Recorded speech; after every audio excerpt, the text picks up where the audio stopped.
This is not a status quo debate. And we shouldn't be scoring political points because one party did this and another party did that. We should be here as humanity, human beings, elected people for our constituencies who know full well that if we don't change what we're doing as a species, we will face an unthinkable world. And the good news is we still have a chance to save ourselves. I increasingly, Mr. Speaker, am drawn to thinking about the 5 days in May 1940 when Winston Churchill was surrounded by people, the Lord Halifaxes and Chamberlains, who said, well, face facts. We can't defend this island. The Nazis are invading. Our entire army is now stranded at Dunkirk, 300,000 men, and you can't get them off. There's no way. So face facts and surrender.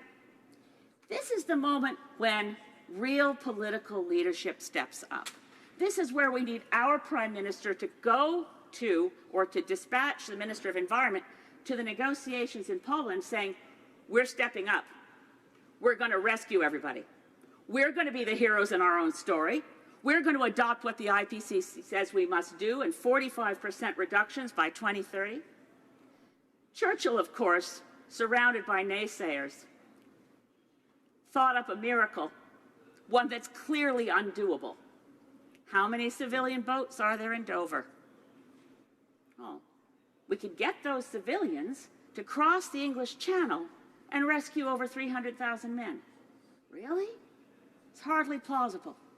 But in this time and in this age, we need to face facts just as squarely, and we need to say to Canadians, we've got hope. Do not despair. Do not think it's too late. Don't turn away from the IPCC reports. Don't be afraid because we can't breathe in British Columbia in the summer from forest fires. Don't give up. We rally, we marshal, every small town, every big city, every Canadian group, Rotary clubs, church groups, and we tell those naysayers who think that climate change is about a cash grab that they are in the way of our future and they must get out of the way. But we also sadly must say to our own Minister of Environment, it's not true that we can't change our target for 5 years. The Paris Agreement says clearly any country can replace its own target any time. And the IPCC report has said to us as a country that our target is approximately 50% too little. We need to do twice as much. I know that's hard, but to save the lives of our children, what wouldn't we do?